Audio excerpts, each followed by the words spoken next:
week 10. We will be seeing Valkyries versus Throwing for Content tonight. I am your caster Ravity, joined by Villain. I'm Vil, and I'm going to be commentating with Ravity tonight. I'm really excited to see the two teams. I put the wrong map. Oh, look at you! I thought I swapped it to Oasis a minute ago, but I did not. That's an F in the chat, boys. That is. Show lobby, please. No? You're not gonna let me? There we go. No, it's not gonna let you. It said no. Back to lobby. I know match chat's probably lighting up. Yeah, see, it's Oasis. It's Oasis. This is why we can't have nice things. Yep. I bet what I did was I swapped it to Oasis, but I didn't uncheck Li Zhang. That's what they all say.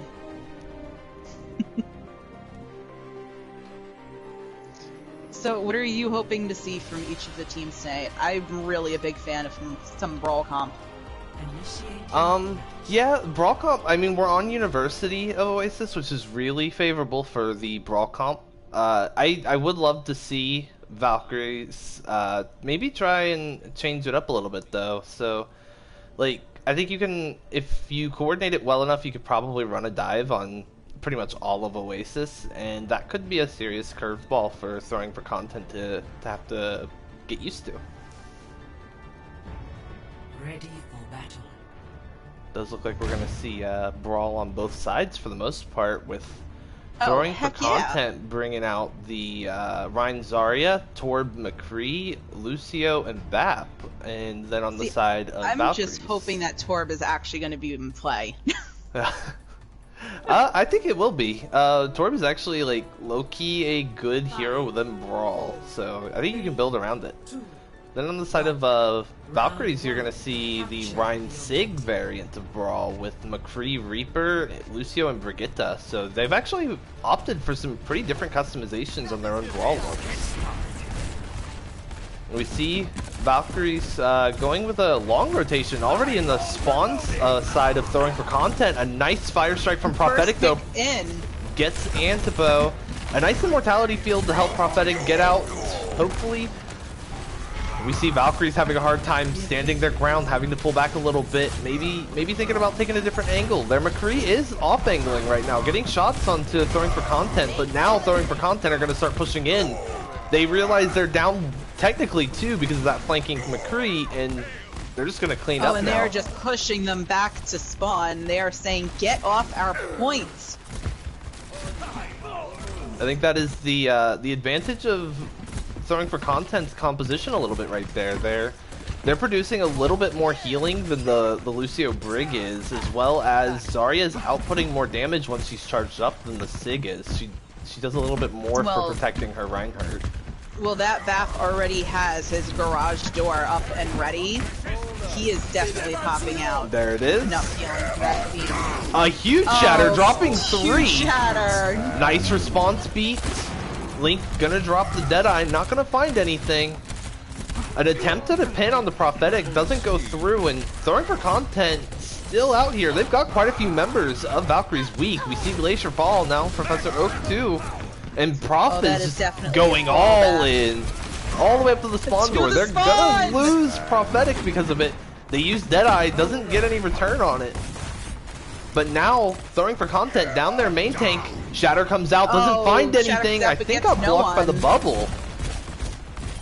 Beautiful bubble from Zarya.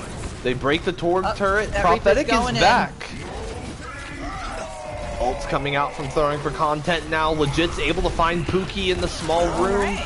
And now Antipo falls as well. The DPS are gone for Valkyries. Looks like it's still in the favor of Throwing for Content.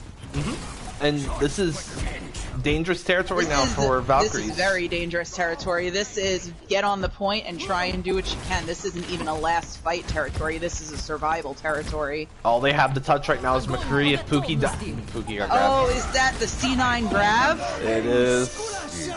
Oh no. Pretty clean for the most part. That was first clean round and for aggressive. throwing for content. Valkyries are gonna have to respond pretty heavily here. They have a very different style. Oasis is a very unique map in the sense of it does not have its own style per se outside of visuals. It's colorfully the same map, but the different variants of this map are crazy. So they're gonna get a completely different playstyle attempt here on Gardens. And so many different compositions work on the maps for Oasis. You can see some pretty crazy compositions. One of the more traditional dives that is in play right now with the Sombra Tracer Ball Diva on the side of throwing for content. A nice roll there from Glacier, almost takes Prophetic off the map, but Link comes through with the hack on the Glacier. Now 3 members focus them down. Throwing for content up The picks 1. are starting to fall.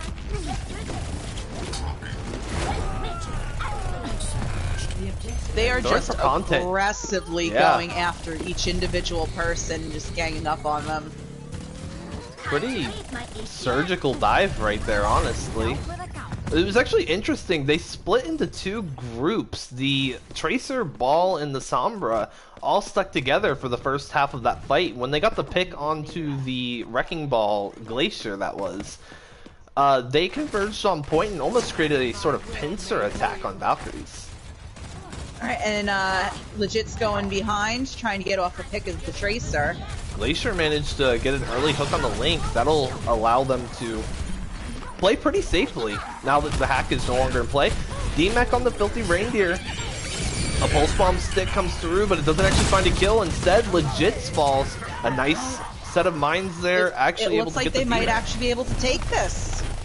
I think the compositional swaps that came through were enough to get them a pretty clean win here on this second fight, my bad.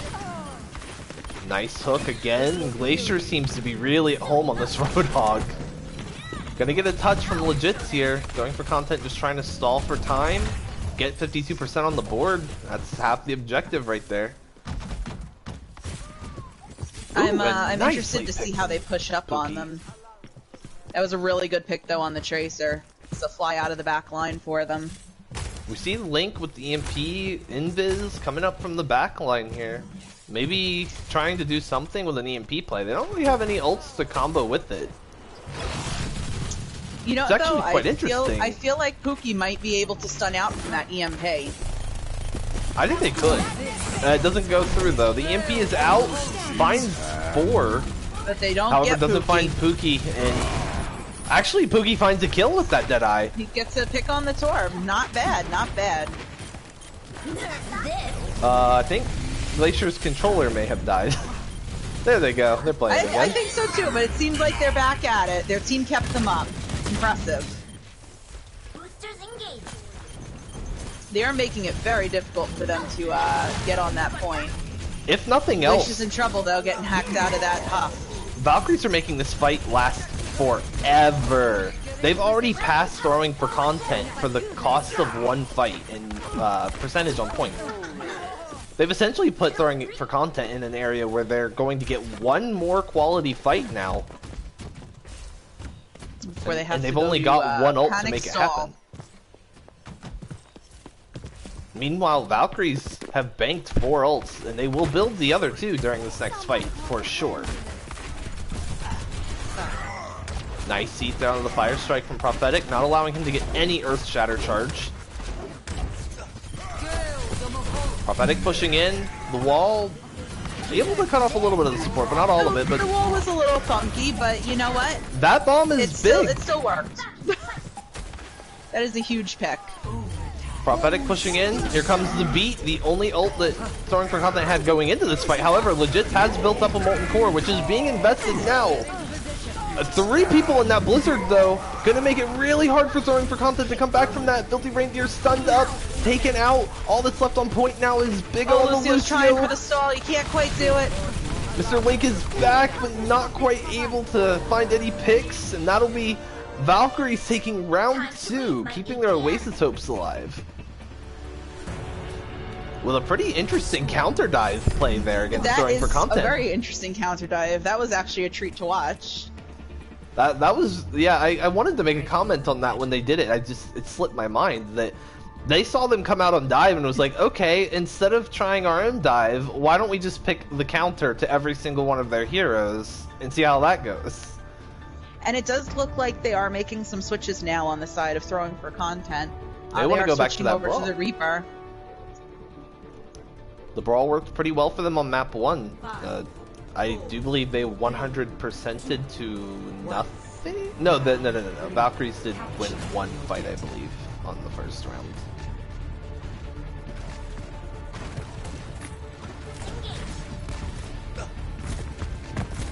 Throwing for content already have point control here. Valkyries are going to have to find their way onto this point, which they do. Glacier throws in the hook, gets blocked by a bubble. And Tiny is now kind of caught out and hacked. That shield is going down quick. Prophetic hooked in, out of the immortality field. Gets the bubble to get out safely, though. They do have point control, but now the question is for how long, because this is pretty even still. Yeah, the only pick that went through, to my knowledge, got rezzed, so this has been a really long fight so far. Get into position. Valkyrie's kind of just hanging out here, it looks like.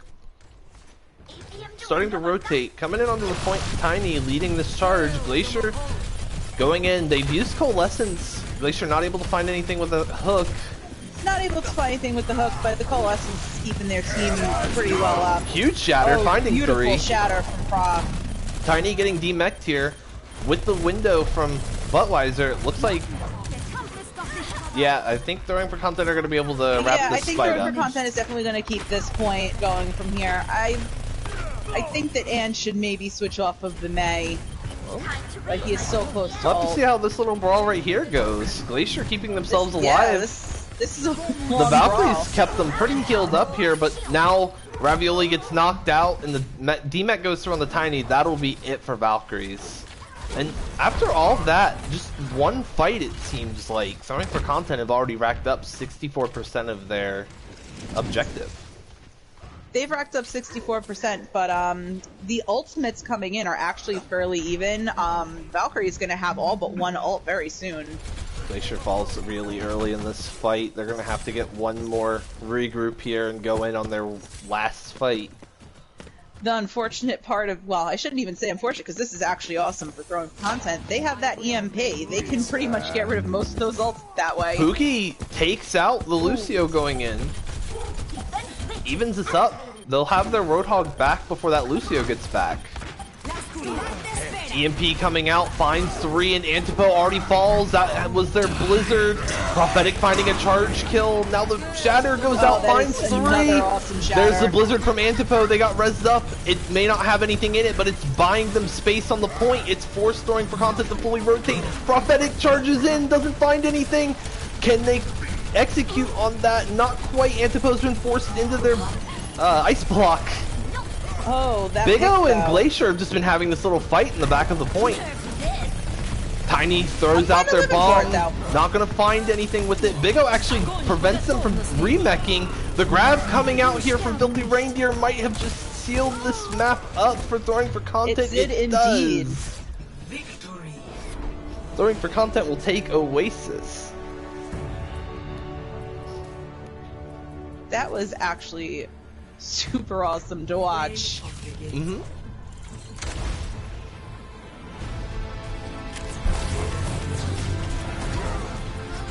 They just would not even give them an inch.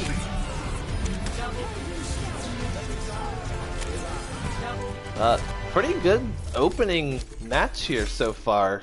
That Valkyries definitely showed that they've got something for throwing for content, but throwing for content also showing that they're a very strong team. Valkyries definitely could still have something up their sleeve moving forward.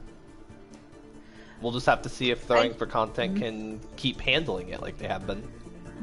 Never call it for the first map. Nope.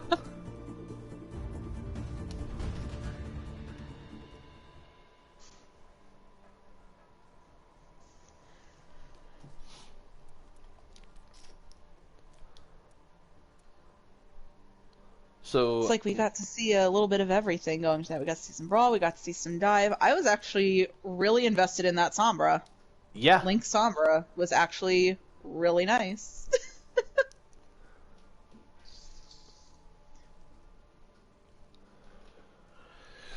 So next we'll be going to Nimbani, which traditionally is a dive favored map, but we did see Valkyrie shut that down pretty hard when Throwing for Content tried it, so we'll have to see if they try something different. You could also run a pretty clean double shield on this map. Clean double shield with a bunker, depending on what you run in that bunker.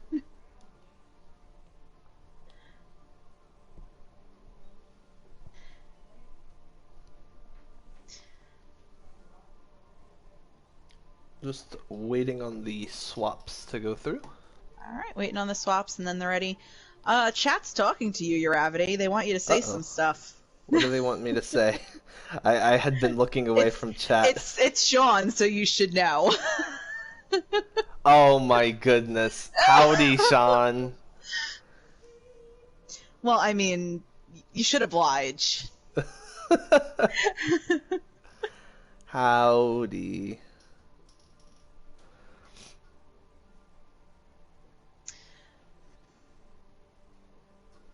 I'm just writing notes between maps.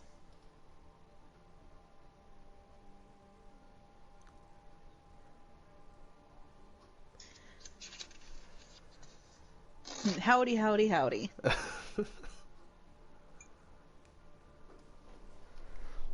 Alright, You know what, though? The swaps from Valkyries. Oh, awesome. They'll be If pulling Beagle in. map 1 was any indicator on what it's going to be like to pick MVPs, I'm not touching that with a 10-foot pole. That's going to be you. Oh my goodness.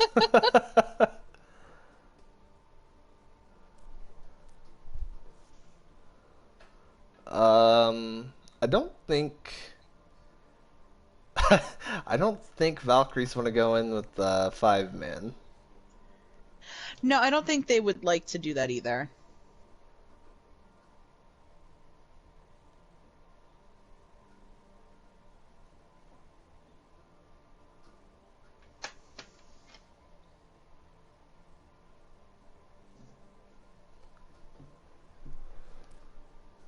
It looks like they're going to be swapping out their tank line for sure. We'll have to see if they swap out anybody on the DPS line. Oh, nope. They're going to be leaving Antipo in.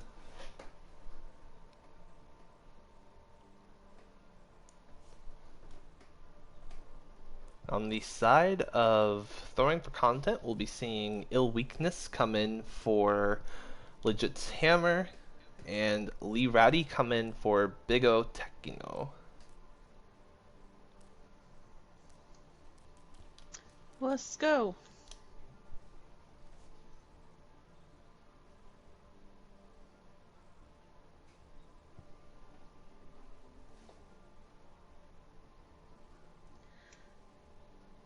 Plug plays of the weekend? No. No. No. You don't want to plug in plays of the week? No. They're on Twitter, guys. Go to Twitter.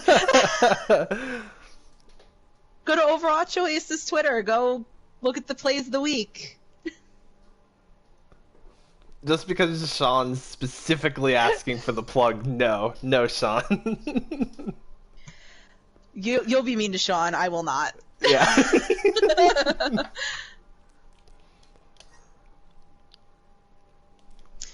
Map 1 went to Throwing for Content.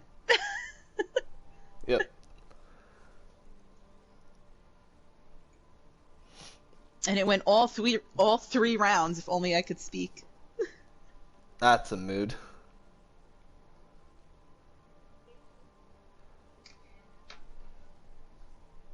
Alright, we're just waiting on the readies. Mm-hmm. We got one. We got one ready, we're waiting for the other ready. Is the other ready Throwing for Content? Maybe. We don't divulge that information. Nope.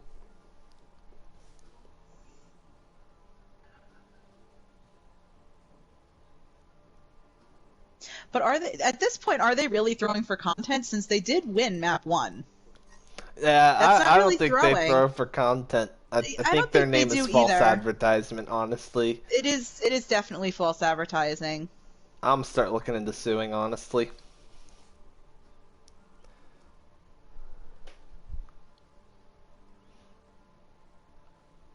Kenny McCormick, I will be in your DMs after this match.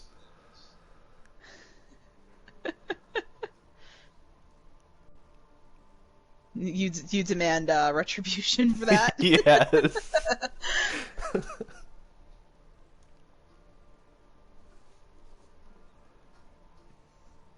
But hey, at least Valkyries is pretty true to their name. Mm-hmm. They did rise to Valhalla for that one. Although in the end, kind of fell a little bit, but they'll get back up. I believe in them.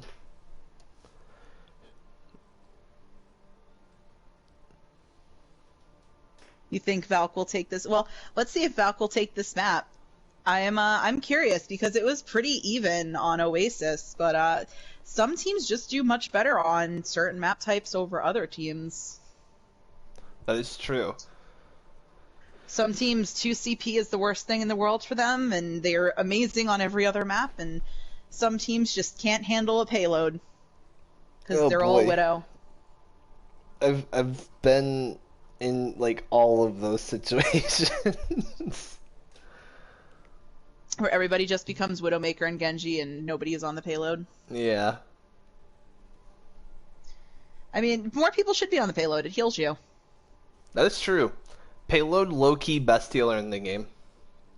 Payload is a better healer than I am, and I only play support. Did you know Moira's a support? She is? I thought she was in the DPS category. That's how I thought. Purple only. Purple only. Purple only.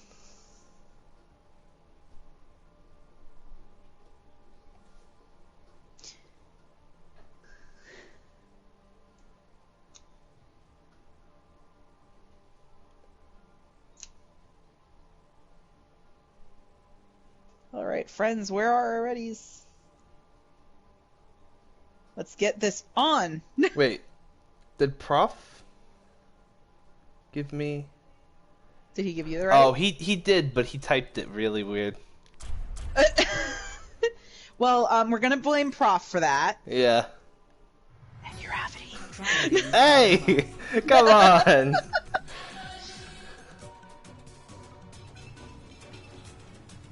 So, there was a mention of wanting to see Pookie on Pharah. I'm a fan of Pharmacy. Could happen. I'm a fan of Pharmacy as well, so... Pharah on Numbani is definitely a possibility. It's pretty powerful. Although, as funny as it seems, I actually like pairing Ana and Pharah as well. It's not as good as Pharmacy, but I feel like you could keep more on the ground as well. But you have to have your Ana with great aim. Yeah, I was gonna say I don't know if it's not as good as Mercy. I would say the damage boost consistently from Mercy does make it a little bit better. But yeah, I would say the Mercy is more about being the safer option. Yeah, well, that's why you see it so much in some of the lower ranks, is because it is such a safe option. Alright, so starting out for throwing for content, we have Prof still sitting on that Reinhardt, and Reindeer is sitting on the Diva. Ill's going up on the Echo, while Link is on the McCree. We got Ratty on Lucio on support, and Weiser is sitting on the Baptiste. Instead of Valkyries, we're seeing sort of like a bunker-ish type of deal. They're going with pulled pork, which I haven't They're running seen with pulled pork in a while. Yeah, it's weird because it's like a little bunker and a little dive. Throwing for content it's going underneath. there with that Genji. And the Diva walks into the trap. Oh, Pookie got flashbanged right there. Throwing for content, already up 1 in this fight. Ill Weakness is flanking Antipo. They're up 2. They found both the DPS. Beagle is sort of alone on point right now. They're just going to collapse down on that point. Oh, but Weiser is napping on the job. I hope that you're well rested now. They're just going to push up so they can't touch point. Yeah. So it looks like the first point is going to be going in for throwing for content. But they can take this opportunity to regroup. Which, nice pick. Unfortunately, it's going to be the close spawn for Valkyries. Well, I think this corner is a pretty good spot to try and hold. I actually like that Valkyries decided to just give that up, and the pick from Beagle allowed them to not get completely rolled over when the cart got captured. Yeah. Hey, But you know what they say, playing corner is the best shield. It is. It really is. Though, I'm a little concerned about Valkyrie's composition. It doesn't have a whole lot of, like, well, we got the garage door out now, so that'll be stopping power in and of itself. Ill weakness though, dupes the Genji, gets the Dragon Blade. Alright, they only managed to get one, but then right away they got the pick on the back, so they're running without healers right now on the Valkyries. Yeah, kind of back to what I was talking about, this composition doesn't have a whole lot of stopping power. Outside of the Roadhog, really there's nothing to be afraid of on that front line.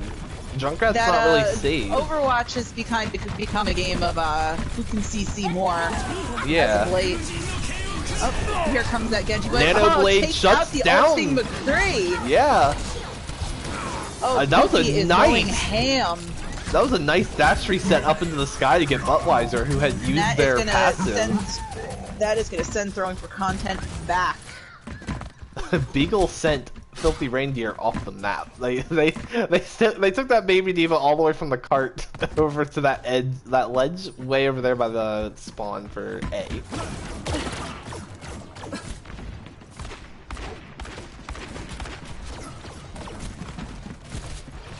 We see throwing for content moving straight up main here. Prophetic is just speeding their way in there. Nice hook from Beagle.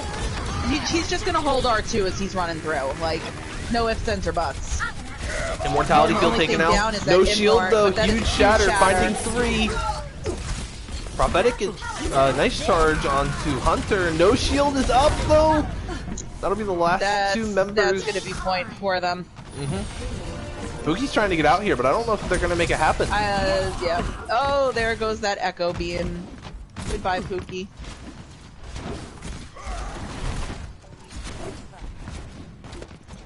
Valkyries swapped the Orisa in favor of a Reinhardt here. It's the only compositional change I think they've made since the map started. It is the only one that they've made since this map, and I don't know if it's really going to be enough, especially because they're playing so passively right now. They can move up a little more to the corner, but... There's the window. Alright, out comes the garage door. Doesn't find anything and throwing for content on the flank now. They're going to get stuck in a pincer attack. Valkyrie's in trouble again. Between that and the garage door, I think that's going to be quite the hit. Oh, the block on the shatter, but it's not going to be enough. Pookie's going to try to hold point with that nano as well as he can. Oh, here he comes with the blade. Somebody get out that Immort. Immort's gone, but unfortunately there was also a sound barrier that had gotten invested there, so Pookie was only really able to chew through that. Link with the high noon, taking out Ravioli Stain. Throwing for content, just kind of cleaning up at this point, taking care of the staggers. Not a bad stall though, they managed to wipe about a half a minute off the clock. Not a bad stall, and hey, the timer is 3:33. You'll love to see Somebody play that in the lottery. You don't get much better than that. Initiating match. Now I get to make the hustle from payload all the way back to A. Oh, you too? Yep. Well, Valkyries is going to have to be very aggressive in order to be able to take this. I think Valkyries need to not worry about that time bank until their next defense comes up, and they're going to have to focus on completing this attack at their own pace, because throwing for content did something you don't often see on Nimbani. It usually takes a good couple of fights to get through A, which sets back progress a lot, and they got really lucky on how they got their first couple of their first pick on the Pookie, more or less, because that flashbang that they got on the Pookie that opened them wide open was like during a deflect. It just so happened that it was out of range, the flashbang was, and it also still hit them. Yeah, that first pick kind of did them in, and then they just kind of crumpled in on the rest of the team, and they just didn't know how to handle it. I don't think that their team composition was a little odd starting off, so that might have kind of helped feed into it, but we have the Valkyries going in running a Brine and Diva, along with the McCree Junkrat, and then 2 main heals down with Mercy and Moira. A basement push coming from Valkyries, too. Nice. They have a bunker hanging out on top of there with double shields. It's an interesting spot for it. Hunter's gonna claim 1 tick for free. Pookie gets knocked off the map, though. Eventually throwing for content. Yep, there they are. Gonna have to drop. Orisa drops along with their Sigma. Here comes the double shields again. Ill Weakness just getting free value up here on this high ground. He really is, but their Junkrat got quite a bit of value before they were able to take him out. They're gonna stagger Beagle. It's a sad day for the baby diva. Unfortunate. I think it's a sad day for every baby diva. All the time. Any baby diva, bad day. Especially when they know how to stagger you, right? Yeah, I've been there. I was just playing comp earlier today, and it happened looks like to me. this time they're actually going to try to go on the high ground and meet them up top, but most of the team has dropped. Oh, here they come. Beagle dropped down. Well, Hunter is currently on fire, and not in a good way. Alright, they've invested Bob into this fight. Not really sure that they had to invest the Bob, but I'm not in their comms, so they might have told them toss him out. Ill seems to be getting that pretty quick, so I'm not surprised. They built Bob after 1 fight, so it makes sense. Exactly. If you're gonna build the ult fast, just invest it. The team's pretty split though right now. Valkyries are having a little bit of an issue grouping up, it looks like. They've swapped the dive.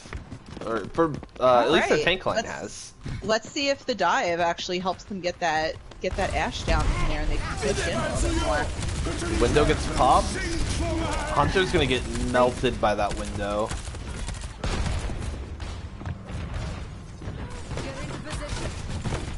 So they still seem to have more of an ult advantage too, but they haven't used any ults yet. They haven't really put themselves in a position to use them yet. Yeah. They haven't actually gotten on point since their first fight. Maybe they'll have an ult dump. They're diving Ill Weakness. A nice coach gun there from Ill Weakness to keep Hunter off of them. Beagle gets pushed off the high ground, tossing the bomb in. Could be a 2K. Not quite. There it is, that ult bombing. Deadeye gets invested. Pookie gets that Deadeye on that Ashe, but they were able to take out the Mercy, so no reses for them. And Ill Weakness is brought back into the fight. This is flipping back in favor of throwing for content. Antipo gets the kill on the recently revived Ill Weakness. They've split throwing for content up now. This is in favor of Valkyries. Just try to clear the spin to win off the point. The stall or get out. Catch it. Beagle getting the final blow on the prophetic one there, and as well as Mr. Link. So they're probably going to look for staggers here. Hunter goes in deep. They're doing that. He bit off a little more than they can chew, though. Just a bit, but he does manage to get back to his healers, which is actually a nice amount of ult charge for them. Dive change does seem to be what Valkyries needed, at least to capture A.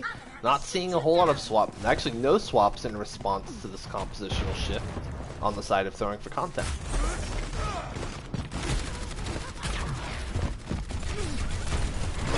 They're leaping in again. Hunter leading the charge on the prophetic. A huge Deadeye from Pookie. With a 3-man Deadeye. They just got to get that Bob off the payload. Gravitic Flux gets flashbanged out of it too. Budweiser going back in here trying to get... I'm not sure what the plan was there. Maybe an attempt to... I would say an attempt to Sig 9, but oh, it looks like Reindeer was switching. Okay. So probably figured to use it and get out.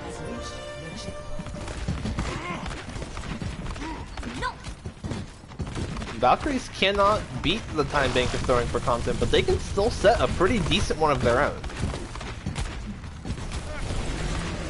I think that they'll be able to do it. They're investing the Primal Rage here. So Right, is a bomb. here comes Gets the off in. next- Finds two. Beautiful. Took out Filthy tank Reindeer and drops down on high the little point. DPS there. It's a diva battle. Focus fire, yeah. That's a pretty good stall though There for can only point. be one. Prophetic does make the swap now. We're seeing a couple of swaps. We've got obviously the Diva who we just saw get demeched. We got the Reinhardt now and the Winston Reaper. hopping into their backline does seem to be doing a pretty good amount of bother to them. Prophetic charges in, not able to find anything off of it. Moira and McCree are off on the flank of their lifetime right now, but not going to find any fruit from it. Not gonna find anything and find a way out. Down they go.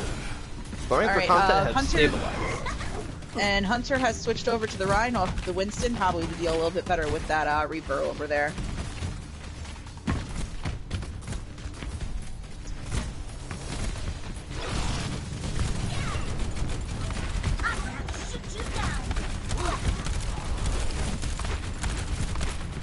Just a poke war right now between these two teams. Seems to be in favor of Valkyries.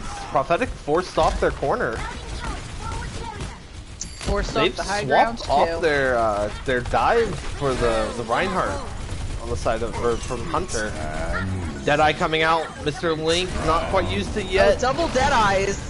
Gets the DMEC on the Filthy Reindeer, but a Shatter coming out now on the side of throwing for content. They destroy the tire with the safety. Huge bomb! Beagle, huge bomb. They gotta get that Reaper But this Blossom out. bring it back and and the whoa. sun comes in. Able to complete with 1:03 in the bank on their own. Score 3-3. I do believe the team with the least time attacks first, so we will get to see what they try on attack this time. Maybe they'll opt for the dive immediately. Let's. We can only hope. I'm hoping because that was actually wild. Mm-hmm. They couldn't on the first point. They couldn't really deal much with the Winston. I think they got one pick on him. Then after that, it Ready was for battle. oh just keep going, just keep going. Yeah, they are Uh-oh. going back to the dive, but it looks like throwing for content is potentially throwing for content by bringing out a Bastion. Uh-oh. This can either be good or bad. You love to see it. You love to see the Bastion in play. Bastion is one of those things you love it and you hate it at the same time. Oh yeah, every time you see a Bastion in one of your games, you just roll your eyes and go, ah, there's a Bastion, guys. You just you roll your eyes and then on your team you're always just like, let's run a Bastion. Yeah. Antipa on It's the so wrong, Sombra but though, so which right. will be a pretty good counter to said Bastion. They've also got the Genji, and I know you won't often see a Bastion shoot into a deflecting Genji these days, but it does create some sort of space creation for their team. There's actually a lot here that's going to make the Bastion's life hard. And they are running the Pharmacy going into that as well. Nice hack on the and Mr. down Link. goes the Pharah.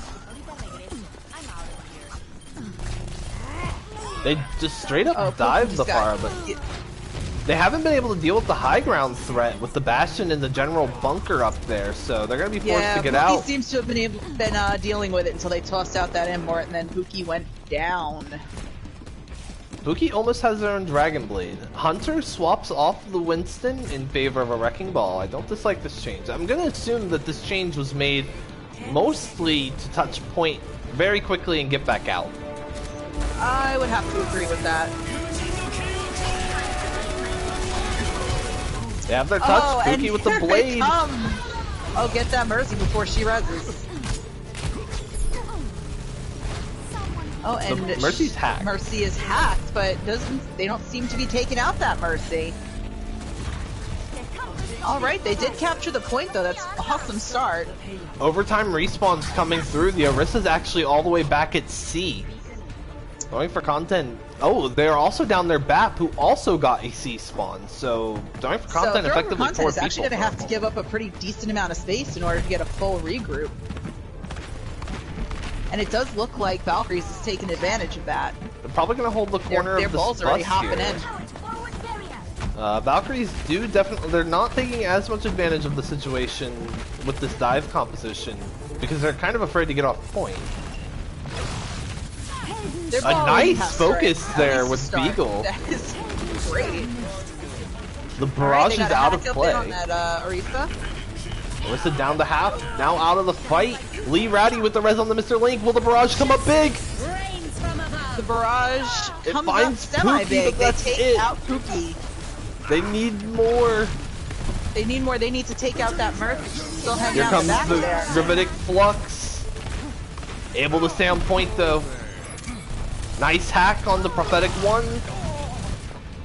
And Valkyries are going to cap B too. Switch was what they needed. I think that's what they might have needed last round, was that Sombra switch. Antipote, they've got 4 ultimates banked here.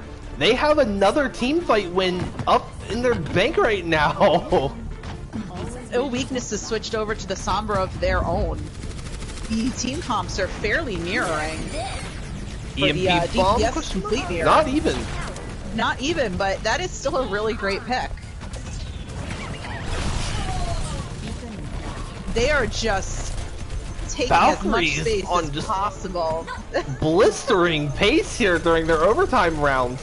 Still ultimates in the bank for Valkyries. They haven't touched their EMP or their Deadeye, and they're gonna turn it in! They're gonna complete their overtime round! Heck yeah! Score 6-3. Switching sides. They still have to hold for 3 minutes if they want to do a full hold on that point, but that is true. I think that they'll still, even if they don't get a full hold, I think they'll still be able to hold in streets. They Just could. my personal opinion. Depending on how much time they run off the clock, yes. In theory, all Valkyries have to do here is play to ult. Like, you just build your ultimates and then ult bomb the point in overtime. Ready for battle. Throwing for Content, though, did have an extremely strong showing on their actual attack of this map. So we'll have to see if they can Valkyries replicate learned that. anything from that first attack. Attackers incoming in 30 seconds. From their first defense round. Let's see if they did make switches from the last one, so maybe this will be an answer to the issue that they had the first defense round. Yes, instead of the Roadhog, they're opting for a Diva now, and I do believe they had... Yes, Pookie was on Genji rather than McCree on their first round. Yes. 4, 3. Pookie is very strong on both of them, but I feel the McCree has been getting more value for them than the Genji.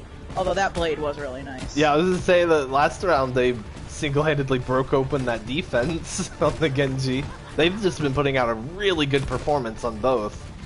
Alright, and they're attacking from under. Let's see if they're able to break out that shield and keep them out. And we're going to see a full rotate rotate here. Looks like they're going to be going here. fully around.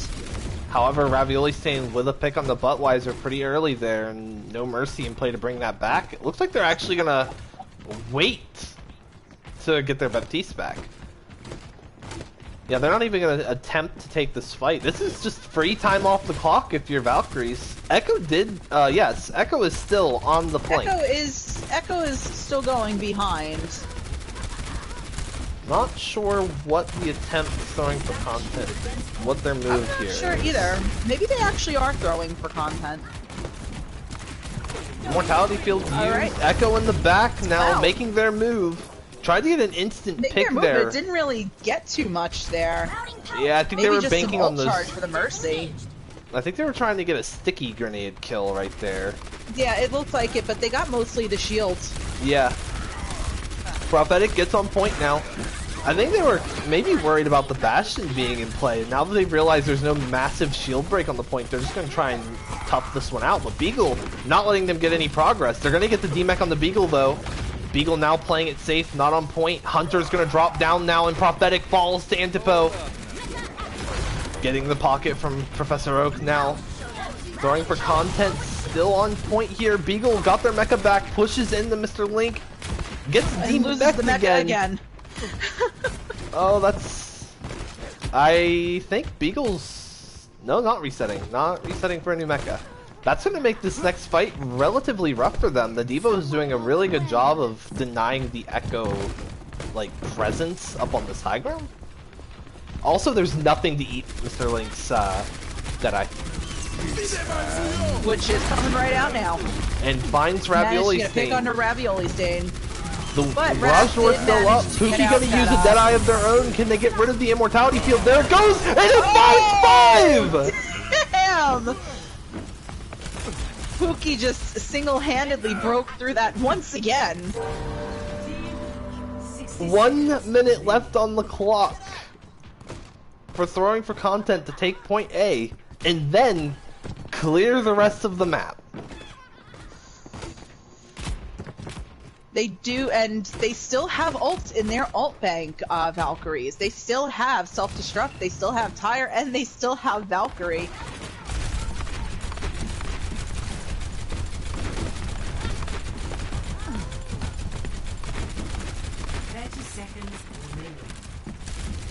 Here it comes again. Prophetic already with no shield, dropping out to the point. Antipo with an line, early pick up the Liberati. The Immortality Field's out. Here comes the bomb from Beagle. It finds Prophetic. They break the shield. No tanks on the side of throwing for content anymore. And the res on the Antipo. All that's left on the point right now is the McCree and the Baptiste, who's backing off. Just got the D-Mac onto the Diva, but they're not going to be able to touch. Can the Lucio make it in time? Liberati's almost there. Liberati touches. Oh, and he takes a bap hit. Prophetic gets stuck in a trap, not able to spin the win long enough for any of their teammates to make it. The Diva's gonna try, but doesn't have boosters online. And Valkyries make the run back of Valkyries. Oh my goodness. Play of the game. A deserved play of the game. That was a very deserved play of the game. Very good team effort though to get rid of the window or the Immort. Patience and luck and a little bit of a window. That's literally a window of opportunity.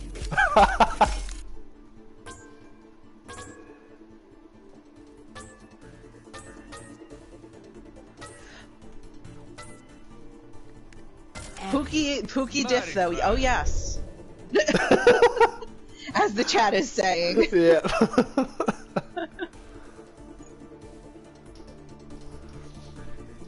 Valkyrie's showing they may have lost map 1, but they still have a place in this series. They still have fight.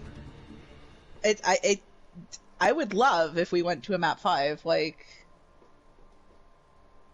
this game do hit different. It do. It really do. So next up on the list of maps on this rotation, we're going to everybody's favorite, Temple of Anubis. Ah yes, Temple of Draw Anubis.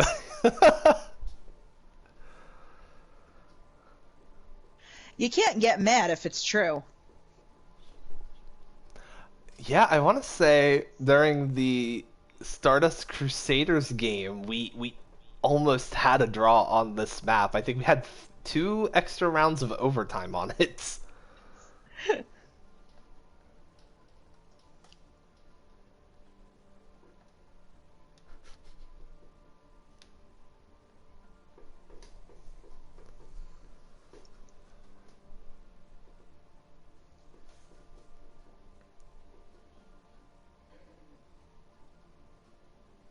Thank you for editing the score, Kitty.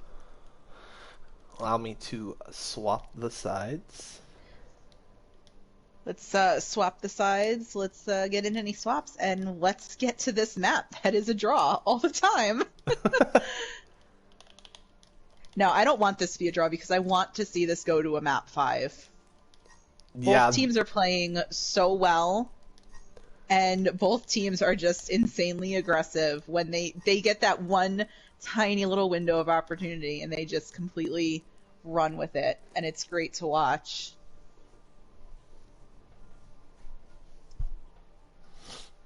Anyone giving an inch, the other team is definitely going to take a mile.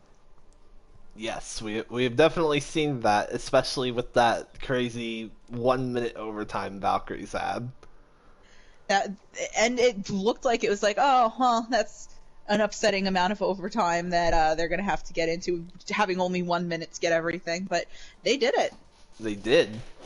And throwing for content put in that hold. Like, it looked like they weren't going to, but they managed it.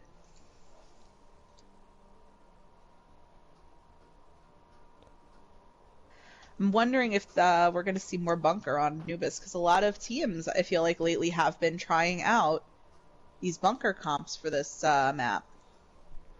This and Sky I've been seeing a lot on, although that's mostly been in quick play. Valkyries confirm that this is also going to be their lineup for Anubis. They're going to keep this same 6 in. Give me some more of them Pookie High Noons. This is a relatively flexible comp looking back on Numbani. They did try quite a few different styles. Oh, yes.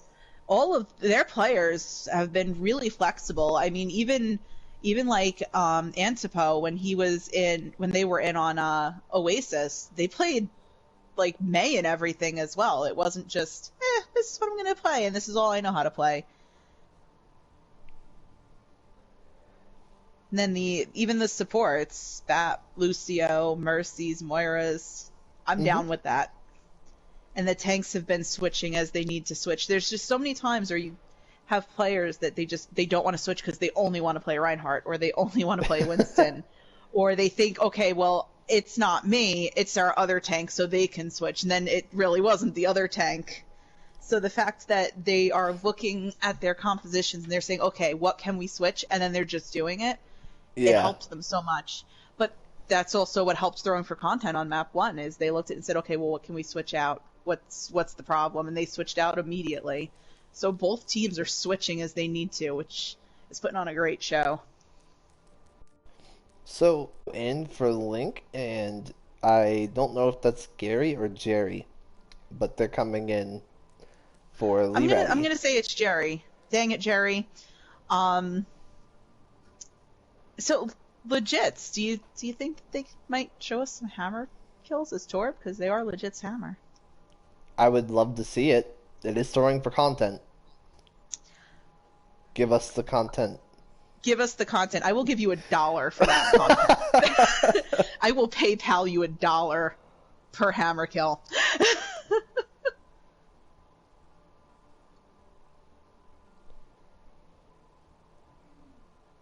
They're gonna do it and watch back the stream and then say, "Where's my $1?" I'm gonna say, "Oh boy, what's $1?" What is dollars? I have no clue. What's dollar? That's a funny word. Oh, money, yes. All right, have we gotten it ready for both teams? We have it ready from one of them. We may or may not be waiting on the same team that we waited on before. Do you want to double check they didn't say it in a weird way? Yeah, their encrypted language. Their encrypted way of saying right. They got you. Got him.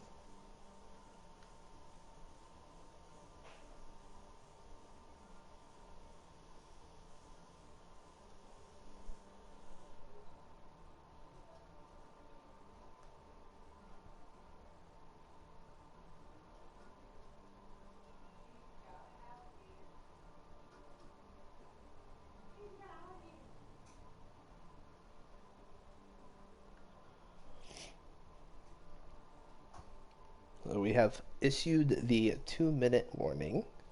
All right. You know, watching all of this, though, it also just makes me incredibly aware of how much I play like a potato. Oh, I've never viewed you as a potato player. I am a potato player. I'm a tier 3 player, so I'm a potato. I personally am a potato player. I don't think being in tier 3 qualifies instantly as potato. Oh no, not because I'm on tier 3, just because I don't think that Moira is a healer. No. Obviously. Alright. Temple of Straw Anubis. This was actually used to be one of my favorite maps until they introduced more maps. This still is one of my favorite maps. Which my is favorite the map most is a very unpopular hated opinion. one. Yeah. Which one? One of my favorite ones is also a very hated one, so actually I should say my favorite one is also very hated. Because my favorite one helped bring a pirate ship in Junkertown? on the mainstream. Oh, yes. I also love Junkertown, and I don't understand why it gets so much hate. Oh, do you want to announce what the teams are playing? Because I see a Torbjorn, so I might actually lose $1. Oh no! So I have swapped the colors, so keep in mind red team is now Valkyries, blue team are now throwing for content. And on the side of throwing for content, we're going to see the more traditional these days double shield with the Rhine Sigma, Far Mercy, and a Baptiste with a Torbjorn. So we have a whole $1 on the line from Vil. Then well, it's $1 per hammer kill. Oh no. So it might be more than $1. Oh god. But Valkyries will be showing us a hybrid brawl here with a Rhine Diva, Junkrat Symmetra, Baptiste Mercy. Looks like they're gonna TP through the window. Sneaky teleporting. They're not quite getting the TP to land. They're trying very hard to get that TP up there, but it's being difficult. Oh, and there it goes. Unfortunately, though, it took so long that throwing for content have already I was about to say, the only it. downside when you do that is if it takes too long, they're already pushed back to point because they know exactly what's going on. The strat has not exactly been a secret for, I'd say about 8 months now is when it got really popular, but Ill Weakness absolutely was able to get the dominating! but it was just too much. Too much damage. That's a lot of damage.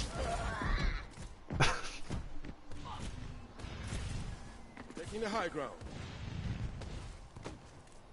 Alright, and Pookie has switched off of the sim and is now heading up on that Widow. Looks like they're going to get forced right off of the high ground, though, by the Torbjorn turret. Ill is already sitting with a Barrage, and Prof is already sitting with a Earth Shatter right now. Ill Weakness takes out their counter pick. Gets rezzed back up though. Doesn't look like they're aware of it yet. Now they are. Ill Weakness going for the second kill onto their counter. A battle of mercy pockets. Now Pookie going for picks on the body of the team. Ill Weakness peeks around the corner though and gets the double kill onto the Widow Mercy. That definitely puts the rest of the team in a sticky situation sitting up on that high ground. Ill Weakness with another pick here onto Ravioli Stain. Ill Weakness's Pharah has not been denied on this objective, on this map so far. Legit's able to find a couple of kills of their own, as well as the D-Mac. None with a hammer. Not with a hammer. Not with a hammer. Vil watching the kill feed very intently. I don't want to lose my $1.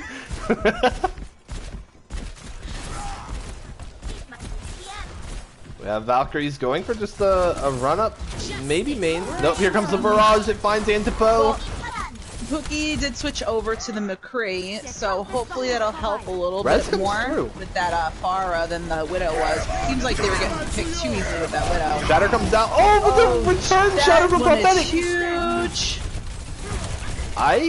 Prophetic's actually in some trouble now. They're gonna have to invest a lot of resources he's to in too deep. get Prof brought back. Anymore. This fight has flipped in favor of throwing for content. Oak is in a lot of trouble. Oak was in a lot of trouble. Yes. It looks like we're seeing dive swaps come out here. Hunter has swapped over to the Wrecking Ball. However, the DPS have both their ultimates. It looks like they're not willing to give those up just yet, but Ill Weakness gonna take out Pookie. Was Pookie set up for a sneaky? Yes, Pookie was set up for a sneaky Deadeye. He was. They were set up for a sneaky Deadeye, but they did get found out by the Pharah. They are, Valkyries are sitting on quite a few ults that can help turn the tides of this fight if they use them correctly. Here comes the bomb from Beagle. Can it find anything? It only gets the turret. It just finds the turret. Nice fire strike from Prof there to destroy the Riptire. That is 2 ults that just went down. They lost Deadeye and they lost the tire. It does look like it's going to be a full hold. It is indeed a full hold. The only way we'll be seeing that draw is if they can do it back. Score 0. And I didn't lose my dollar. Switching sides. Yet. We don't know if they'll do it again. An attack torb. It's been that done. That would actually be great. Oh, that'd be great. Listen, I attack torb on King's Row all the time. So that's just a good strat. Yeah, they never see it coming. Attack torb is a legit strat. I mean, your turret is essentially another DPS. It is indeed.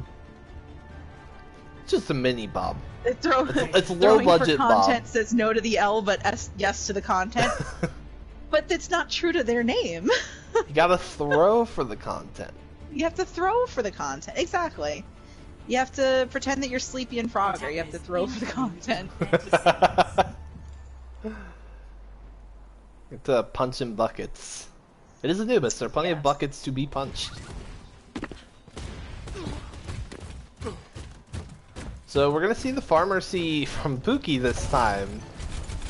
Gonna run that one back on to throwing for content. They're as well. running a very interesting comp on throwing for content. They are. I like it though. It's a low damage comp at the start, but once the sim gets like going and the Meg starts freezing people, you'll start seeing more icicles come out. But they're gonna have to put themselves in a really good spot for this composition to work. The wall comes they're up. Using that May wall as a shield. They're TPing the point. Teleport straight to point. There they go.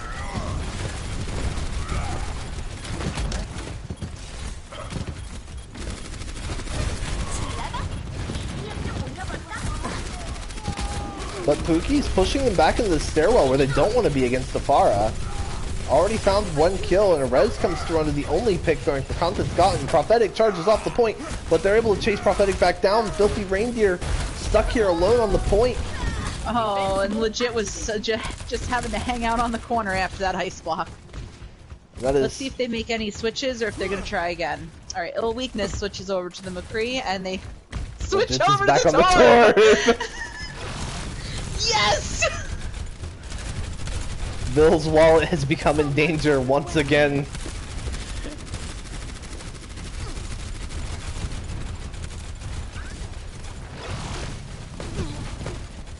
This is working really well for Valkyries. They're able to do a lot of pokey spam damage to their more brawl composition. The only unfortunate part about this composition is that once throwing for content puts themselves in a brawly spot on point, if they can get there, it's going to be really hard for Valkyries to re-enter the point. I mean, the only difference really that they have in their composition from throwing for content is they have the Junkrat instead of the Torbjorn. The window from Buttweiser comes out, but the barrage as well, taking out 2. Prophetic finds the pick on the Hunter. The respawn advantage favors throwing for content. Off the high ground. And back in favor of Valkyries. That'll be 2 fights. They've got roughly 2 more of those to win. Hunter is, Ravioli Stain actually. Hunter's back, but Ravioli Stain making the long walk back from spawn. Just about back though. The long, lonely walk. They've got their bat I've done that one many times.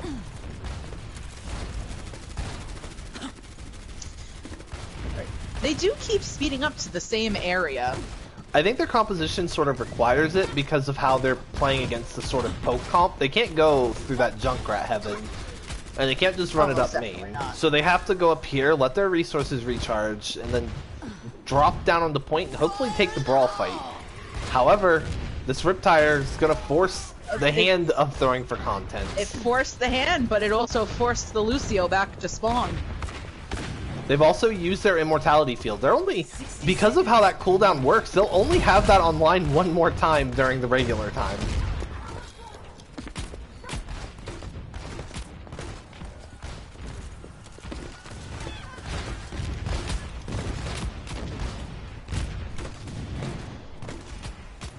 Alright, and they seem to be back and ready. They're pushing down with that high noon. Huge high noon from their weakness! That might be just what they needed!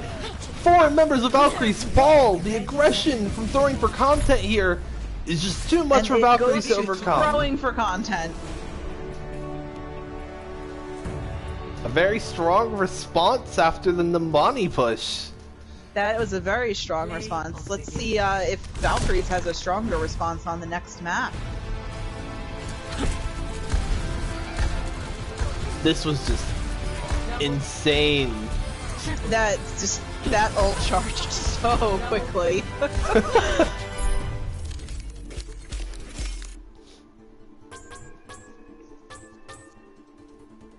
All cards in favor of throwing for content here.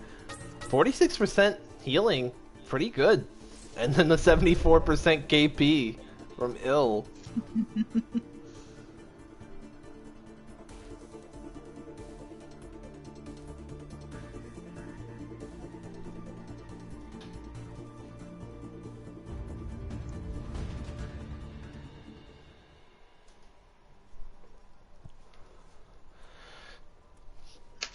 You know, this is gonna make MVPs for, like, this entire thing, like, impossible to pick now. Yes, unfortunately.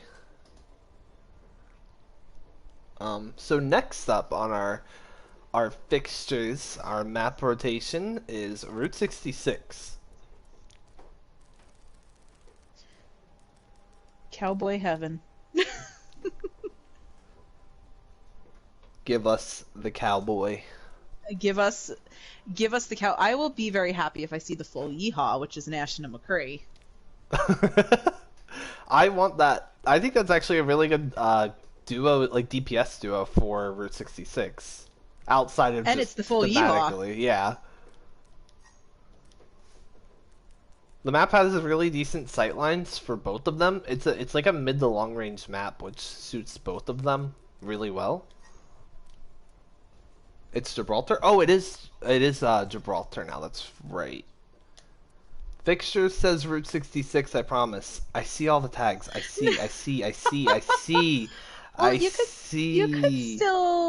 You could still play the full Yeehaw in Gibraltar. It still has a pretty decent amount of sight lines. Or there could be the risk of me losing $1 to a Torbjorn, but hey, I'll take that risk. I will also throw for content.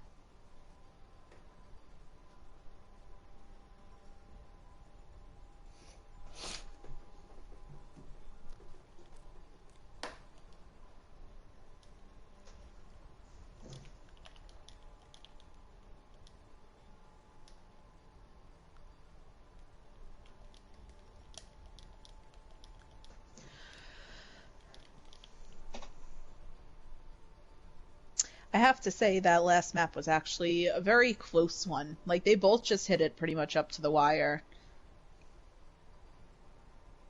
Yes. The Valkyries it was an incredible hold for throwing for content to get like a full hold on Anubis with no ticks given at all. But Valkyries did a really good job responding as well with, so I think, about 20 plus seconds left on the clock by the time throwing for content did manage to capture. That was the very last team fight. They just, throwing for content, said, we're going to get aggressive and we want this point. And they did that. They got aggressive and they took that point. Valkyries, again, no swaps. I am totally okay with that.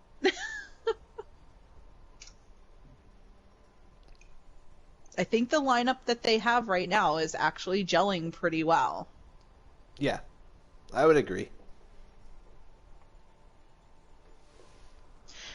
This is a really good D-back. I'm enjoying watching this, and I get to watch from my own seat. I get to see all of the action. Don't you wish you were me right now? I get to choose who to watch.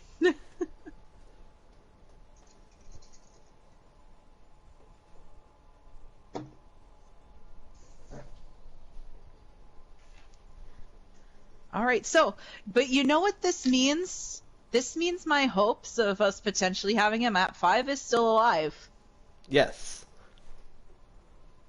So I'm very happy that the Temple of Draw Anubis was not a draw. Yeah, that is true. I didn't even think about that. The draw would have eliminated them at 5. Yeah, it would have, and I would have been very sad. It would have been so sad. I like watching both of these teams play. Both teams their players are so skillful, and they both put on a really good show, if you want to put it that way.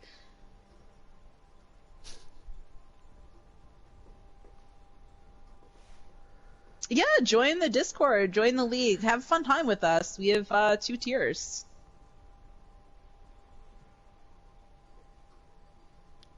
Dylan, you're in the server. No, another person. In chat. That is Dylan. Am I insane? No, you're not insane. You're Uravity. Oh my goodness. That was dad joke level 9,000. I'm sorry.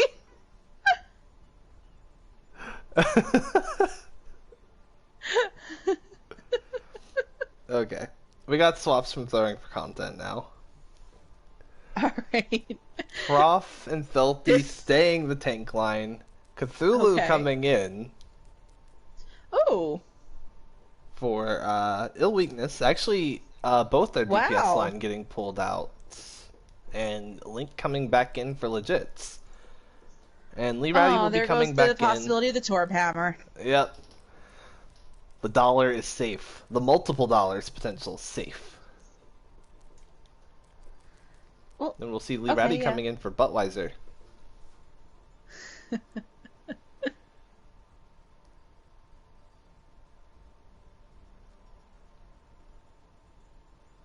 And we have been given the ready from both sides. Well, let's get this on. Mm-hmm. Arriving at Watchpoint Gibraltar.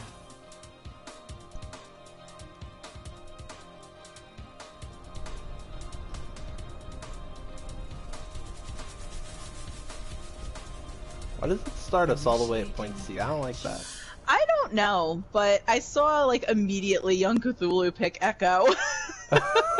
I guess the Young Cthulhu really wants to play Echo on this map. They broke Overwatch. They picked a hero before you can even pick a hero. That's how badly they want to play Echo. So could you imagine? This is a very dive-friendly map. And it's a very anti-brawl map until point C. So I assume, yeah, we're seeing it already. Valkyries. Also, I swapped the sides again, so spectators, the colors have changed. Throwing for content has gone back to being the red team, and Valkyries have gone back to being the blue team. On the side of Valkyries, we are already seeing actually, never mind. I got baited. They're baiting me. Okay, they're just gonna keep baiting you. Staying with the dive for real this time. But they've made the interesting change to have an Ana, which is an extremely diveable target, and a McCree in this. Meanwhile, on the side of throwing for content, we're going to see the more recent type of dive with the Ball Diva.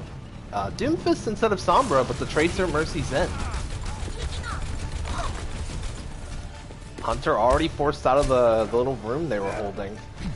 Doomfist not able to find return on the Overwatch coming to a game of CC. Cthulhu on the Doomfist trying to finish off Pookie, not quite going to find the kill. However, Pookie is discorded and Filthy trying to follow up on it, not quite going to get it. Nice hack onto Prophetic, but Prophetic going to be able to get out. It looks like Hunter in a little bit of trouble here, able to leap out.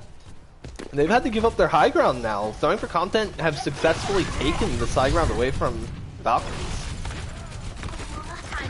It does look like that Doomfist and that ball together are giving them a bit of trouble. Hunter gonna drop down on the point, looking for cleave damage with the Tesla cannon.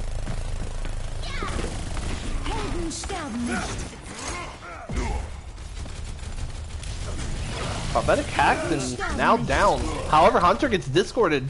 Both main tanks taken out of this fight. Here comes the high noon from Pookie, able to find Lee Ratty. The discords are taken out, and the res onto the Winston, bringing Hunter back into the fight. It does look like the picks are falling in the favor of Valkyries now. Yes. Not opting for a massive stagger on the Filthy Reindeer. Pookie's just going to hit him with the flash headshot. Well, not headshot, just body shot. I wonder if after they use out their ults, if they might wind up switching off of the dive since they have the Sombra. The Sombra's already built up EMP. I think they might have already made the one swap. Well, actually, I remembered the Doomfist, but I only remember the Doomfist because it got thrown at me. Several times. They may also want to swap off the Doomfist because of the Sombra, but I think if you just swap the Winston in for the ball, you've made enough of a swap. Well, it doesn't seem that pulse bomb got anybody, but hopefully that's enough to get in. Hunter gonna pop the Primal Rage here, however, getting moved out of place by the Doomfist. Lulu trying to get in here and do some damage, displace the team. We have to get out as quickly as they go in. Prophetic? Yes. I did not actually catch that pick going through.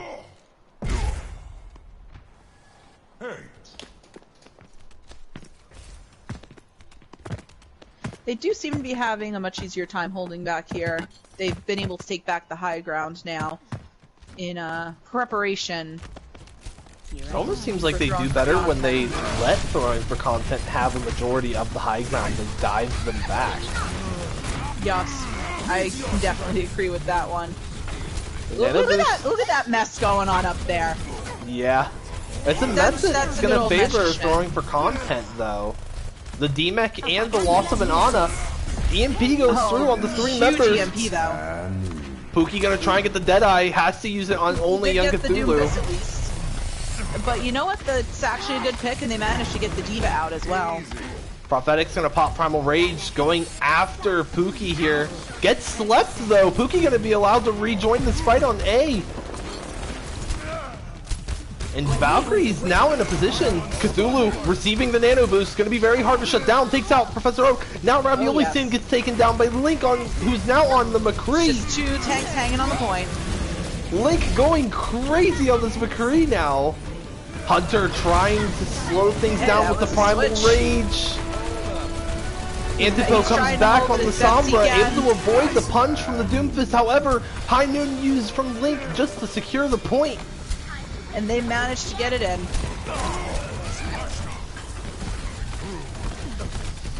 I like the swap to McCree. I did not catch it as it happened, but I think it's good to have that form of like counter dive in your own dive. Oh, this Doomfist is just wrecking right now, though. Cthulhu hasn't actually used their Meteor Strike, which I don't blame them for. At this point, it's a tool to get out, because it's really hard to make that work without like a grab or like a halt. The Onanade gets tossed in from, I believe that is Lee Ratty, but they get hacked up right after. Link able to find an early pick on the Antipo though, which is pretty much a green light for Cthulhu to go in and do whatever they want. And we do see that happening between the Meteor Strike and now the kill on the Oak.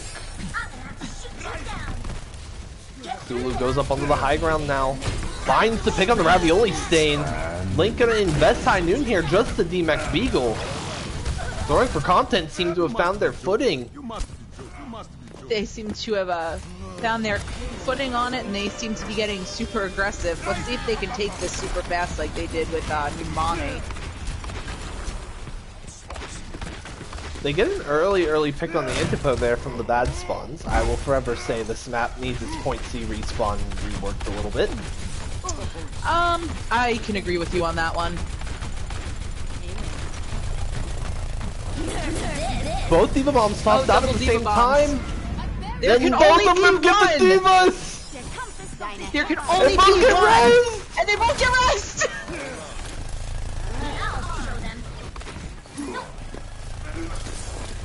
Hunter gets punched out of playing Monkey. The Antipo with the return kill onto the Doomfist. The trades have just been back and forth, but it looks like Throwing for Content gonna go ahead and calm down here, get a regroup, and try for a full 6-man fight here. They have the respawn advantage, so they'll get a little bit of fight. We actually see a swap. Hunter has swapped off of Winston and onto Reinhardt. High noon from Pookie and the EMP to go with it, finds the support line. Looks like they're trying to back out a little bit so this way they can get their supports back. This was a really nice pin from Hunter That was a on great the proc. pin. That Doomfist is now just hanging out on the high ground waiting for his team.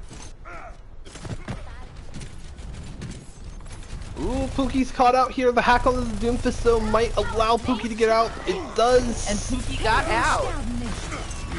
Doomfist going back in, and now a Deadeye from Link, able to find the support line now from Valkyries. A reverse situation of the last fight that just happened. Cthulhu going in. They also are able to get out that tank, so that's really going to help with a push. And Pookie not able to escape this time. Antipo actually exposes themselves and gets taken out really late. Not really any ults in the bank for Valkyries to rely on here. Professor Oak makes it out the touch. Beagle gets slept. Shatter coming through. Both Shatters out. Beagle isn't allowed to play the video game. No, Beagle was not allowed to, which is a little sad, but they managed to capture it with 15 seconds left. They actually managed to do some pretty good holds to run down their time bank. Score. Yeah, point A, they were able to draw a lot of time out. By the time, even though they didn't get stopped on B at all, they only capped B with 1 minute and 15 in the bank. So the fact that they were able to hold a little longer on C as well and win a couple of team fights just destroyed the time bank that Throwing for Content probably could have had. They're definitely not going to have the Nimbani situation again. Oh, no. That being said, though, unlike Hybrid, they didn't really need to complete with any time on the clock to get themselves another attack. Let's see how it all pans out this time. Beagle playing the Roadhog, which I believe we saw at the very start. Oh, no, that was Glacier. That was Glacier, but we did see Beagle did play a little Roadhog on Numbani for that first point hold. Yes. But Throwing for Content was able to collapse in pretty easily, and it does seem like they've switched over to Diva to deal with a more traditional dive with the Winston.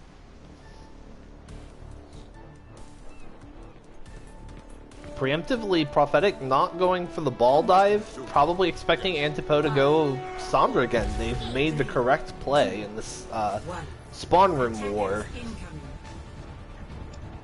The spawn room war is a war of thought. Nice punch there from Cthulhu to put Hunter in a perilous position really early. Already has to give up their high ground positioning. Beagle has like no HP, only getting healed up from the cart and the Harmony Orb. However, if Throwing for Content never dropped down, the cart... Them back off of the high ground, and it's just moving that cart on their own. There's no stopping them. Throwing for Content have dropped down. Hunter finds the pick on the Cthulhu, but in return, Link gets the pick on the Hunter.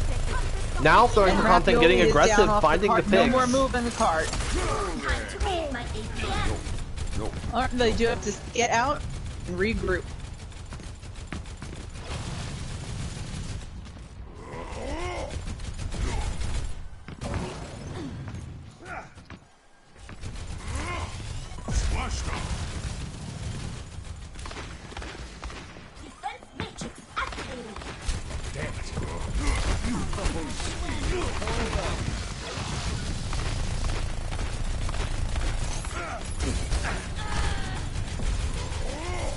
Cthulhu gets hacked by Antipo, but nearly falls in the process of killing Antipo. Able to get back out though. Has to use Meteor Strike actually, because Prof was about to use their, or Professor Oak was about to use their Valkyries just to go after them. High Noon being invested here from Link. It's really far away. Able to get the pick on the BX Hunter though. I feel like Valkyries are once again gonna have to regroup. Oh no, Pookie's going for it. Does take out their Ana. It is a fairly even fight. Pookie said no to they're investing everything in the Pookie right now.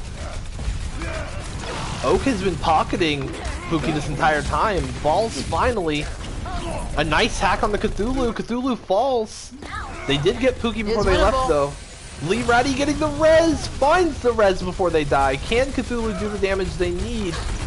There are 4 members of Throwing for Content here, and Valkyries just got their 4th, but lose one. The Transcendence is just a second too late. They're gonna find the pick on the young Cthulhu though. Pushing Master Link back in. And that'll be Valkyries completing A.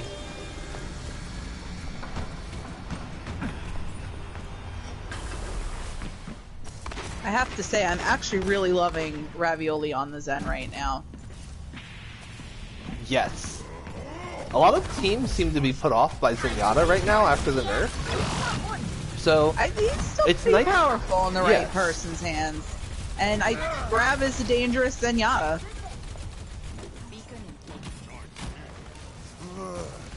I'm also loving the McCree battle. There can only be one. Valkyrie's just kind of dismantling Throwing for Content here. I'm not sure if it was like a regroup problem, like split spawns, but Valkyries took advantage of just how split Throwing for Content ended up being right there. They're probably going to get as clean of a point B as Throwing for Content exactly. Hey, if it works, it works. Throwing for Content, able to touch. Nano Boost is invested here. Huge EMP, finding 5. However, I think the damage is already done. Throwing for Content got 2 picks before the EMP came out, then another right after. Throwing for Content gonna hold. That is a team kill and a forced regroup.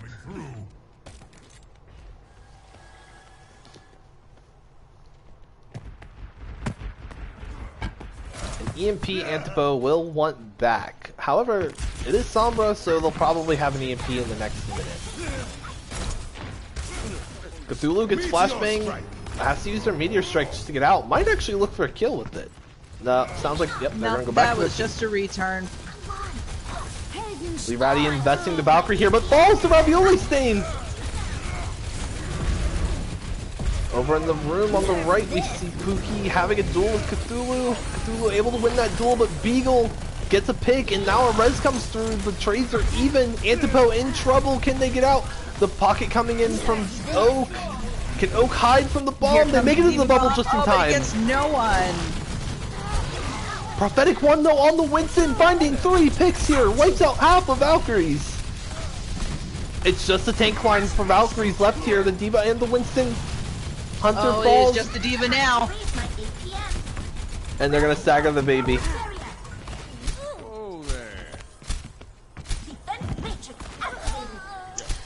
Just for a little. Yes. Yes.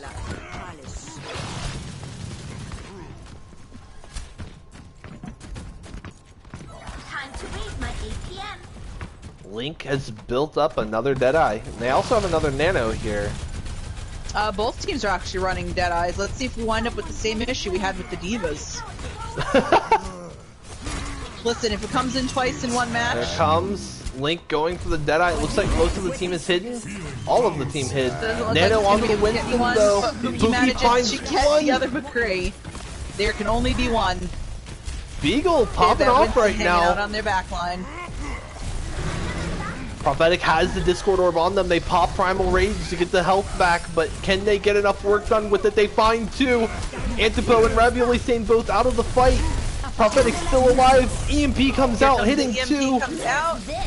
Beagle gonna use the bomb just to keep people off cart. Cthulhu back into the fight now, finds Antipho immediately. A res on the Prophetic One. Things are finally swinging back in the way of throwing for content here. The D-Mech on the Beagle. Oh, trying to heal everybody up here. Hunter used the Primal Rage. A nice meteor strike from Cthulhu to take out Beagle's Baby Diva. The res coming through though. We'll see the Mecha again. Ravioli Stain gets taken out on the Lucio, trying to contest. Antipho will be the touch, but Beagle gets demeched again. The bomb being sent out. It's gonna find the Mercy. The bomb gets the Mercy. Throwing for content, cleaning up here. Pookie could. They are clinging. No. Oh god. Well. Victory. Throwing for content will take map 3 and or map 4 and then turn the series.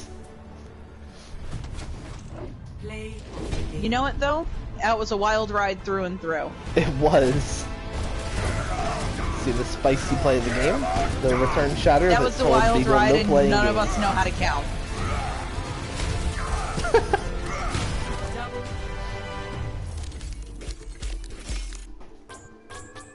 That was a great series. That was an awesome series. I'm glad that that was actually my first one with Stream Team. Oh, I did not realize that was your first. Yes, this is my first one with Stream Team. Well, you certainly did not commentate like it was your first time. Oh, thanks.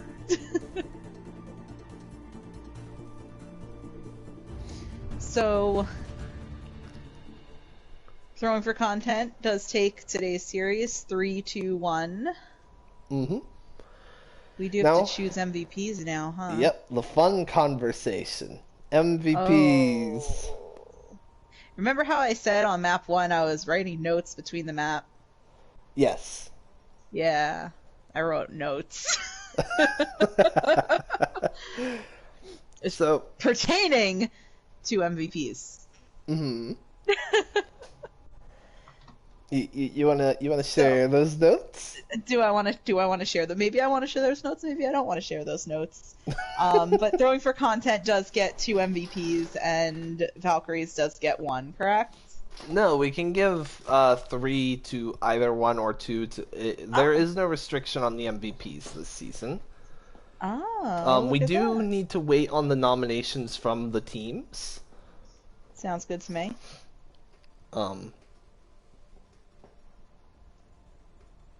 So, we can go ahead and start talking though. So, I personally, we'll start with tank. I felt like I had a pretty strong feeling on all the tanks did really well, but like Reindeer on the off tank did really well at supporting Prophetic. I'm more leaning Prophetic for the tank MVP than anybody, but like Hunter at times could match Prophetic and return favors. Like Prophetic would get a massive shatter, Hunter would do it back, or just run the same tank and be able to give a really fair fight to Prophetic. And Reindeer did a really good job of supporting Prophetic all night, as well as Peel for the team, just in general. Beagle, same exact story, really. Their diva was really strong. I mean, we got to see Reindeer and Beagle kill each other with their own diva bombs. Oh, yes. That's something somebody's going to have to clip at some point. I would actually... So, Prophetic and Hunter, the difference between them for me was Prophetic had better positioning than Hunter. He was able to get bigger shatters because of the way that he positioned himself, and he was able to get larger plays due to his team. But for me, I would actually give the MVP to Reindeer, because Reindeer was not only supporting Prof, but also supporting and peeling back for the rest of their team, and they flexed. They were Zarya, they were Diva, I think at one point they were Roadhog. They were able to flex around. So that would be my vote, actually, for the tank MVP. I see. I could get behind Reindeer. I don't know.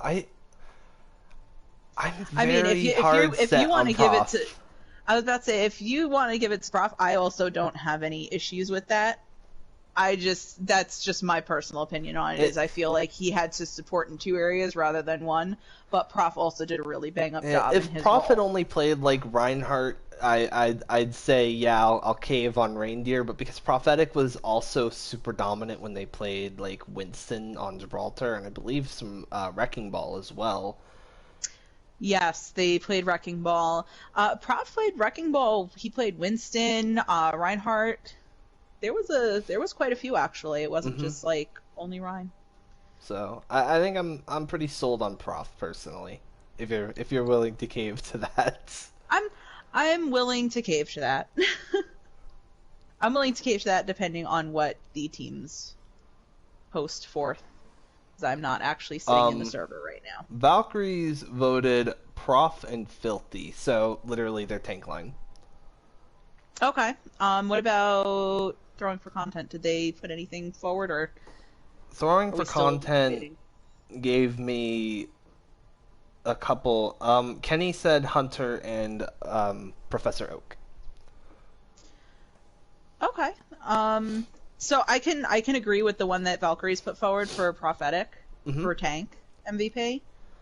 I could also get behind the Professor Oak MVP as well.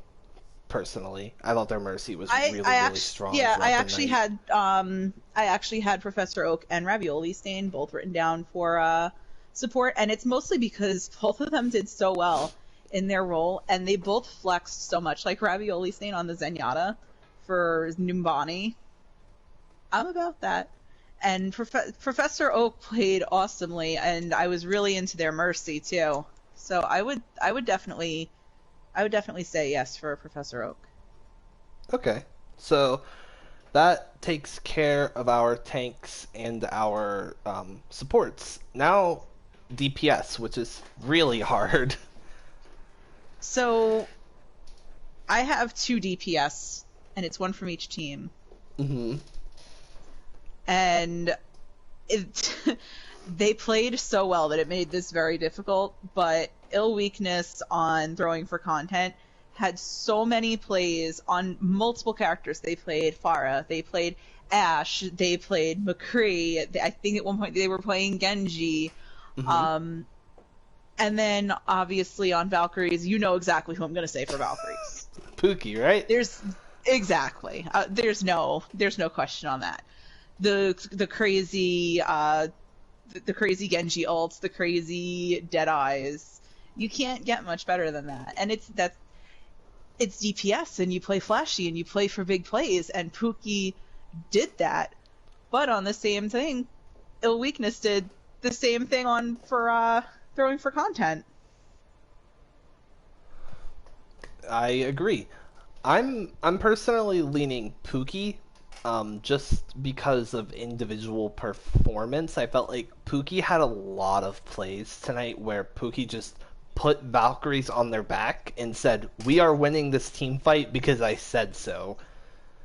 I didn't really see that much of that out of the side or Throwing for Content or even some other DPS on Valkyries. There were definitely some huge plays, like Ill Weakness's Pharah play on Anubis was definitely another one of those, but I felt like Pookie just did it consistently all night long. Yes. Pookie was more consistent, and I also feel like with Ill Weakness also had to get a lot of backup from their supports. Like, Budweiser was helping so much with everything. That's another. I wanted Budweiser and Lee Ratty on Throwing for Content.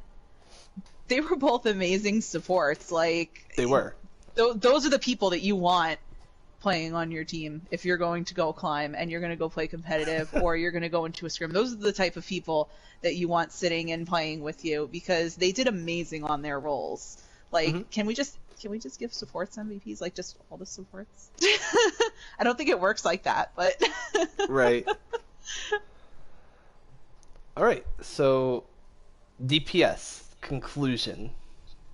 Conclusion, I am going to say Pookie. All right, then we are in agreement on DPS. That will round out our MVPs as Prof, Pookie, and Professor Oak. And then, and I would say to give an honorable mention to Lee Ratty, and could we give 2 honorable mentions for Lee Ratty and Buttweiser, because they really couldn't have done what they did without those 2.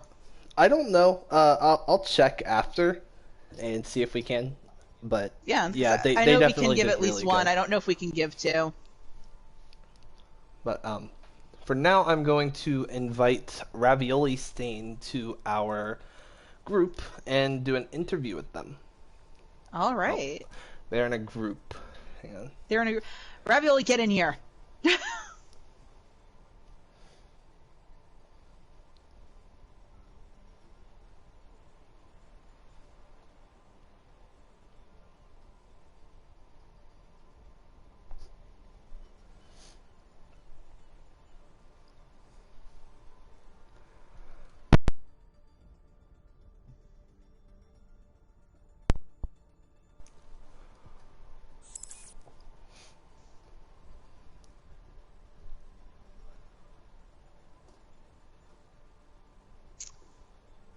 Join the chat, Ravioli.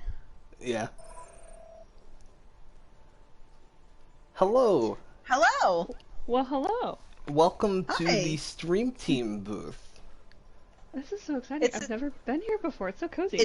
It's a very small booth.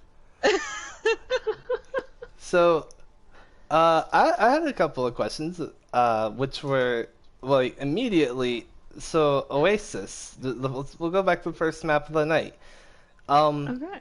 So, Throwing for Content had a really strong map 1, and you guys answered back really strong on the second round of Oasis when Throwing for Content tried to play a dive against you guys. I just wanted you to sort of walk me through what the thought process was there, because you guys did almost a full comp swap for that. It felt like it. I think we all noticed at the end we were just kind of messing around, it seemed like, and we just thought, hey guys, we were all over the place there, let's tighten it up. We need that. I think having that high ground for our Kree helped a ton, and we were more vocal on basically staying tight instead of flanking every which direction. So it helped, you know, the supports keep our tanks up, it helped our DPS be less stressed, and it worked out. I think it was the map that really helped us the most, if I'm being honest. You definitely had a really strong showing on Gardens. Yeah. So I think we would pick that one every time if we could. Secondly, I wanted to ask just Numbani, what was going through your heads Yeah, what was Numbani? going through your guys' minds with with how that time bank difference was and everything? Because you guys did amazing to pull that one out of the hat, and it was crazy to watch. We were all, I think, just on like an alt usage high, I want to say. Like, we were executing everything exactly how we wanted it to happen. And I think we were just riding on that like our confidence kind of just blew us through, got us to third point, and then we fixed our mistakes when they had to attack again. What was that, like round 4 or something? Whatever the overtime would be. Yep. Yeah. And then we knew that we wanted to do sort of a bunker. Realized we had those 2 DPS picks immediately on our end the first time around. So we're like, all right, guys, we're gonna not poke for damage. We're just gonna sit tight right here, and it worked out to our benefit. It most definitely did. You know, yeah. So as well, I was gonna ask about Gibraltar. Just in general, you guys were doing really well with the defensive dive, but it seemed like you guys played a little bit better once you fell. Like you had a really interesting hold spot where you were kind of holding half of the high ground. It almost looked like you were allowing Throwing for Content to have like half of the high ground, and then you would reclaim it. I was Are you talking curious. like that first section? Yeah, first of point. Gibraltar? I think, yes, Was that like planned, or was that just like a responsive call? I would say it was half planned. You know, as plays go, we wanted to hold high ground as much as we could, but we didn't want to give them too much space with the cart. So it was us like realizing, all right, we have to have some presence down below, and then us also contesting whoever of their team came to high ground. So it was a lot of, I'm just so happy we picked the characters that we did so that we could recontest high ground easily. But I'd say, yeah, our biggest play was to try to keep that up there. All right, I think that does it for my questions. Vil, do you have? Well, you took my Numbani question.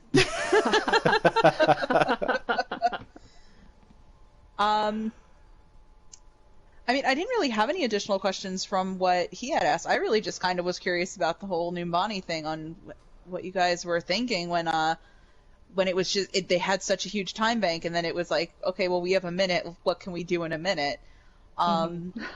That was really kind of like my only question, because that one was just kind of eating at me. But there was actually one other one, which was Anubis. You guys seem to have had like a lot of trouble with that Pharah and Torb combo. I saw there was like a lot of switches going on originally, because you guys did try the sim strat, which it seemed like it took a minute for it to get off. It honestly, I've tried before too, throwing that teleporter up in that top left window. It doesn't want to recognize that that's a place you can place it, and it's maybe the most frustrating thing, as if you place him or just being in a team, like it takes a whole minute. We gotta go. The teleporter's not going up. I can't place it. Did you try turning it off and turning it back on? I think that might have been what took so long. He was trying that. Yeah. Yeah, the Pharah definitely was an issue for us. I mean, it ultimately kept us from getting any of the ticks on that point, but we thought, you know what, if we can't contest the Pharah with a hit scan or contest the Pharah with anything else, let's try to out-Pharah their Pharah, and sometimes that's the play. It almost worked out. It did almost work out. Yeah, it was just the ultimate usage. I think their Kree got the 2 supports, and then from there it just kind of felt as it did. But you know, we held them until, was that like maybe a minute, less than a minute on that? I think there was about 20 seconds left on the clock. It was last fight territory. Yeah. Yes. Well, it was a very big treat to watch you guys play tonight. I look forward to seeing what the Valkyries do on their next play week. Good. Yeah, we're getting there. We're getting ready. You have any statements you would like to make before you go, Ravioli Sting? Oh God, no. Oh my God, I'm not prepared. You sound like me! I'm here to rewatch this game to see what we can do better. No, we got a lot of improvement, but I'm excited for where we are and where we're going. Good. You guys put on a really good performance tonight. It was a treat to commentate. Good. I'm glad you enjoyed it. And we look forward to the next game. Hopefully the next one will be a win. Yes. Alright, you guys have fun interviewing. Thank you. For content. Thank you for coming in and doing an interview. Right. I don't know, throwing for content might throw the interview. Maybe. We'll find out.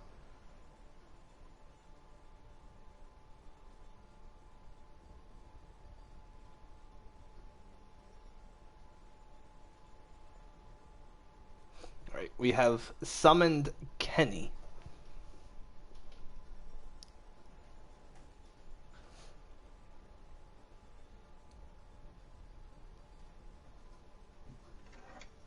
Get in here, Kenny.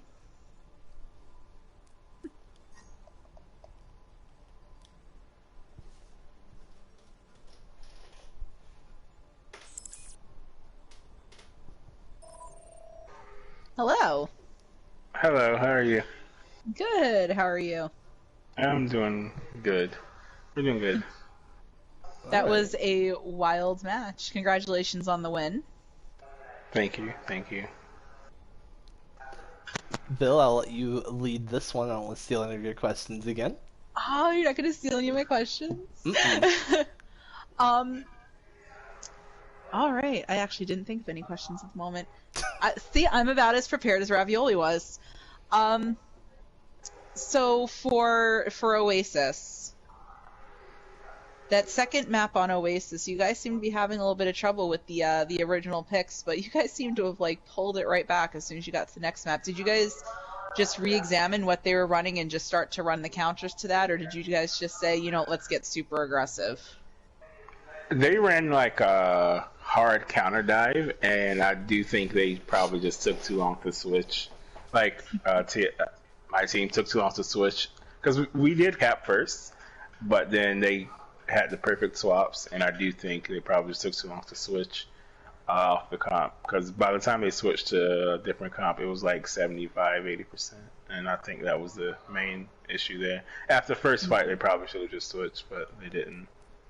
All right, is because they've definitely reeled it back though for throwing for content. Reeled it back definitely for the next map. Also, let legit know he lost out on $1. On what? $1. I had a bet going that for every hammer kill, I would have PayPal'd him $1.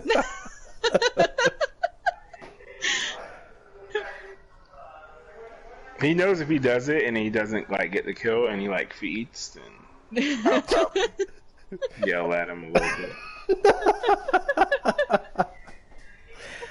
No hammer kills out of fear. Kenny has struck fear in the heart of a legit hammer.